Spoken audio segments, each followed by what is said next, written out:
balita sa umaga. Magandang umaga Pilipinas, magandang umaga Puerto Princesa at sa buong lalawigan po ng Palawan.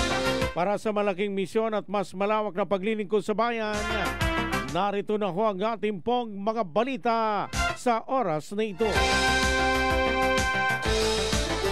Superradyo Puerto Princesa DYSP. Ito ang balita. Sa lagay ng ating pong panahon, Intertropical Convergence Zone pa rin, wala akong bagyo mga kapuso. Intertropical Convergence Zone pa rin na nakaapekto sa lalawigan ng Palawan at Mindanao. Kaya asahan ang makulimlim na kalangitan na may kalat-kalat na mga pag-ulan at thunderstorm sa Mindanao at lalawigan ng Palawan. Kaya pinag-iingat pa rin ang lahat sa posibleng flash floods o landslides mga kapuso. Samantala, Sherline naman ang nakaapekto sa Cagayan at Isabela. Makulimlim na kalangitan na may kalat-kalat nihong pag-ulan at pulupulong thunderstorm na posibleng maranasan diyan po sa Cagayan at Isabela. Samantala, Northeast Monsoon o Amihan ang nakaapekto sa Northern Luzon. Bagyang maulap hanggang sa maulap na kalangitan na may puno-punong mahinang pag-ulan. Ang posible hong maranasan diyan po sa Ilocos Region, Cordillera Administrative Region at nalalabing bahagi ng Cagayan Valley mga kapuso. Samantala, easterlies naman, uminit na hangin mula sa silangan nakaapekto sa nalalabing bahagi ng bansa. Dudulutin ito ng makulimlim na kalangitan na may kalat-kalat ng mga pag-ulan at thunderstorms sa Eastern Visayas, Aurora at Quezon. Ganun din sa Kalakhang, Kamaynilaan. Bantay Panahon. Samantala mga kapuso, ang buong bahagi ng Visayas, Palawan, kasamang Isla ng Kalayaan at Occidental Mindoro ay makakaranas ng bahagya maulap hanggang sa maulap na papawirin na may pulupulong mga pag-ulan, pagkulog at pagkidlat dulot pareho ng easterlies. Ang buong Visayas, Palawan, kasamang Isla ng Kalayaan at Occidental Mindoro ay makakaranas rin na mahina hanggang sa katamtaman na hangin mula sa silangan hanggang Ilagan Silangan na may mahina hanggang sa katamtaman na pag-alon sa karagatan.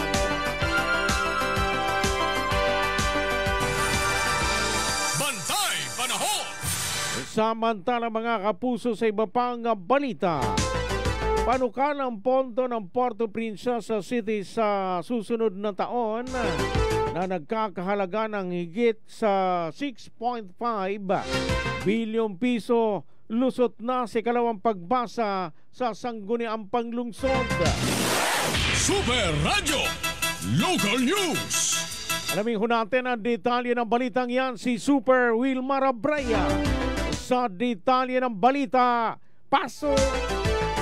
Lusot na sa ikalawang pagbasa ang panukalang pondo ng Puerto Princesa para sa susunod na taong 2026. Sa kahapon, sa ikadalawampung regular na sesyon ng City Council ang may pasa ito sa second reading. Nagkakalaga ng 6,541,819,390.62 centavos ang City Local Expenditure Program para sa susunod na taon. Ayon kay Konsehal Modesto Rodriguez II, Chairman ng Appropriation Committee ng City Council, 85% ng pondo ay magbubula sa National Tax Allocation habang 15% ang kukunin mula sa local revenue. Hinati-hati umano ang pondo sa iba't ibang cluster depende sa services, kabilang ang General Public Services, Economic Services kung saan nakapaloob ang mga infrastructure project at social services na nakakuha umano ng pinakamalaking paglalaanan ng pondo kung saan nakapaloob ang mga programa sa social welfare, health at education. Kabilang sa social welfare ang pinakamalaki umano ay ang allowance na ibinibigay sa mga senior citizen at PWD na nagkakahalaga ng halos 500 milyong piso. Naglaan din umano ng 600 million pesos para ma-operate operationalize na ang City Health Complex at sa education maliban sa allowance sa mga guro ay allowance din ng mga mag-aaral sa elementary at high school na mga school supplies at uniform. Sa infrastruktura, may mga ipapagawang kalsada na mayroong mga drainage. Samantala, nakatakda namang isa lang sa ikatlot pinal na pagbasag na sabing panukalang pondo sa susunod na regular na sesyon ng Sangguniang Panlungsod. Ako, si Wilmar Abreu ng GMA Super Radio Palawan, dapat totoo. Ang balitang ito ay inihatid sa inyo ng Tanduay Light, gaan ng may kasama.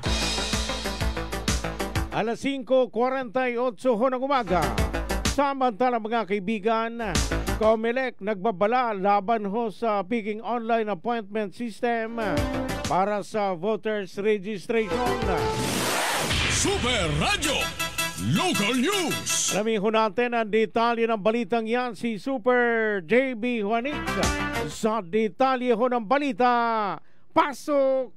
Naglabas ng babala ang Commission on Election o COMELEC hinggil sa isang phishing website na nagpapanggap bilang opisyal na online appointment system para sa voters registration.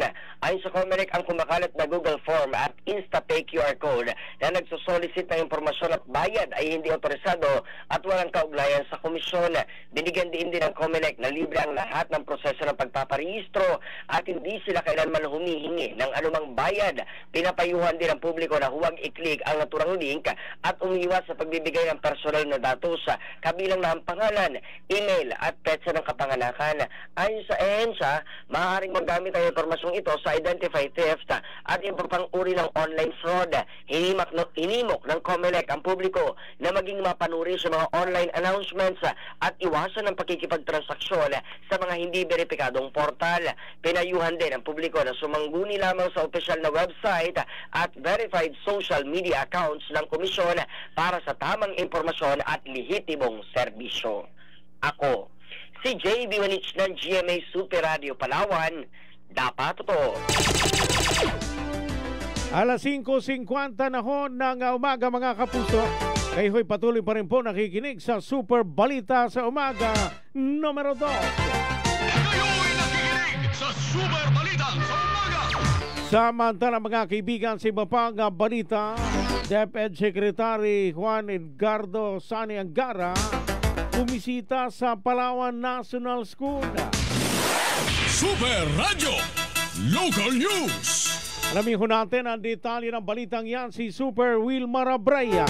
Sa detalye ng balita, pasok! Bumisita ang kalihim ng Edukasyon Secretary Juan Edgardo Angara sa Palawan National kahapon. Kasama ng kalihim na nagtungo sa PNS ang ilang opisyal ng DepEd kabilang si Regional Director Nicolas Capulong. Sa pagbisita ng kalihim ay nakipag-usap ito sa mga guro at mga mag-aral para malaman kung ano ang mga problema at kung ano ang solusyon ng DepEd. Kasabay din ang paglatag ng kanyang plano sa edukasyon. Mikot din ang kalihim sa PNS upang tingnan ang kalagayan ng mga silid-aralan sa eskwelahan. Ang kay Dr. Jabel Anthony Nuñala, ang principal ng PNS, bahagi ng itinerary ng kalihim ang pagpunta sa PNS. Kahapon, maliban dyan ay dito ginawa ang National Management Committee meeting sa Puerto Princesa. Ani Nuñala na ipaabot din umano ng PNS sa kalihim ang problema sa silid-aralan at tiniyak na madadagdagan ng silid-aralan ng eskwelahan. Maliban dito, nagkaloob din ng 5 laptop ang kalihim sa paaralan na mula umano sa sarili nitong bulsa. Ako, si Wilmar Abreu ng GMA Super Radio Palawan, dapat totoo.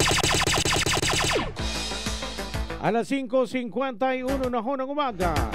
Samantala sa iba pang balita, rocket debris ng hinihinala ang mula raw ho sa China na-recover malapit sa Tubataha Reef sa Cagayan Silio, Palawan. Super Radio Local News. Alamin ho natin ang detalye ng balitang yan si Super Kenneth Calumres. Sa detalye ng balita, pasok! Na-recover ng mga tauhan ng BRP Andres Bonifacio ang isang piraso ng rocket debris malapit sa Tubataha Reef sa bayan ng Cagayan Silio, Palawan. Pinaniniwala ang debris ay mula sa Long March 12 rocket na inulunsad ng China kamakailan. Agad itong isinailalim sa pagsusuri at dinala sa kustudiya ng Western Naval Command para sa verifikasyon. Matatanda ang noong November 10 nang lunsad ng rocket ang China kung saan nakasaad ang kanilang abiso na ang mga drop zones ay maaaring tumama sa karagatan. Kabilang na ang 29 nautical miles mula sa Puerto Puerto Princesa at 20 nautical miles mula sa Tubataharipa National Park sa Cagayan Silio. Samantala, naglabas muli ng abiso ang mga otoridad sa panibagong pagpapalipad ng China ng kanilang rocket sa araw ng Miyerkules, kaya pinaalahanan ng publiko kaugnay sa mga debris nitong muling bumagsak sa loob ng mga tinukoy na drop zones na migit kumulang 140 nautical miles ang layo mula sa Puerto Princesa, 120 nautical miles sa lalaman sa El Nido, Palawan, migit kumulang 48 nautical miles mula sa Tubataharipa National Park at 31 nautical miles naman sa Haji Mutamad, Basilan. Ako si Kerat Kilomoris ng GMA Super Radio Palawan. Dapat totoo. Mga kaibigan, 7 minuto bago sumapit po alas 6 po ng umaga. Kayo ay patuloy pa rin po nakikinig sa Super Balita sa Umaga numero 2. Kayo'y nakikinig sa Super Balita sa Umaga. Samantala mga kaibigan, sa kaugnay na balita, PhilSA naglabas ng babala sa nakatakdang rocket launch ng China. Posibleng debris inaasahang tatama sa dagat malapit sa Pilipinas. Super Radio Local News. Alamin natin ang detalye ng balitang yan, si Super JB Juanix sa detalye ng balita. Pasok! Naglabas ng public advisory ang Philippine Space Agency o PhilSA kaugnay na nakatakdang paglulunsad ng Long March 8A rocket ng People's Republic of China sa November 19, 2025 mula alas 8:51 ng umaga hanggang alas 9:28 ng gabi. Ayon sa ahensya, inaasahang may mga bahagi ng rocket debris na posibleng bumagsak sa ilang bahagi ng karagatan na malapit sa Pilipinas. Kung saan nagpaalala ang PhilSA ng mga pag-abiso na mag-ingat ang mga mangista sa sakyang pandagat na maaaring dumaan sa mga tinukoy na drop zones. Pinapayuhan silang umiwas sa lugar na tinakdang oras ng paglulunsad. Inaasahan na maaaring makakita ang publiko ng vapor trails, maliwanag na ilaw, sonic bomb at pagyanig na normal na bahagi ng rocket launch at hindi nagdudulot ng agarang panganib. Kung may makitang posibleng debris, agad ito ay pagbigay alam sa mga lokal na otoridad.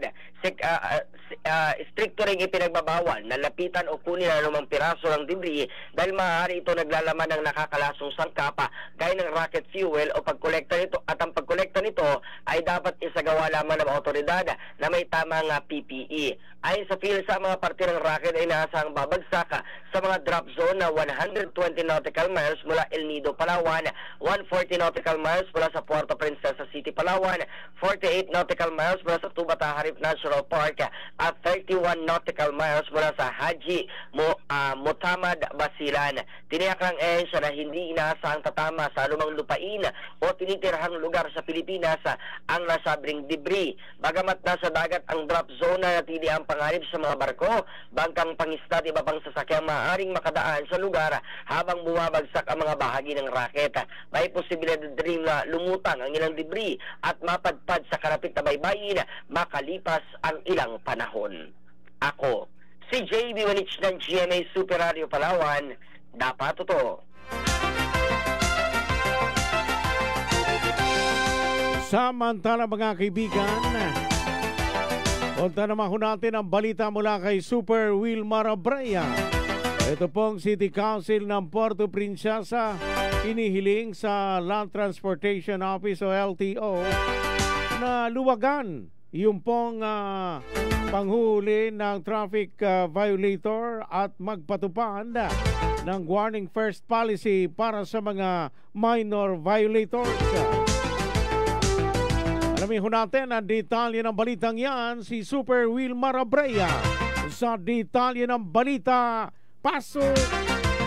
Hinihiling ng City Council sa Land Transportation Office sa LTO Palawan Branch sa pamamagitan ng isang resolusyon na luwagan ang panghuhuli sa mga traffic violators at magpatupad ng warning first policy para sa mga minor violators para sa kapakanan ng marginalized sector. Ayon kay Konsehal Patrick Alex Hagidor na may akda ng resolusyon, mayroon umano kasing mga minor violation katulad ng sumobrang angkas ng motor sa kayang anak at ihahatid sa eskwelahan habang ang iba ay nadidili ang pagpasok sa trabaho dahil sa oras ng pagpasok na huli.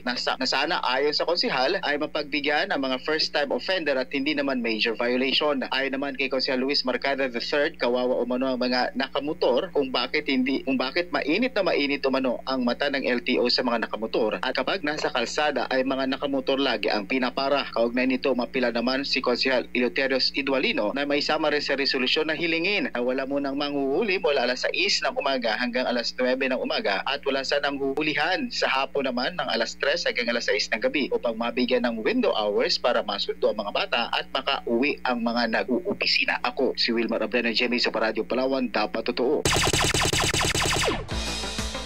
Samantala mga kaibigan, Palawan na natiling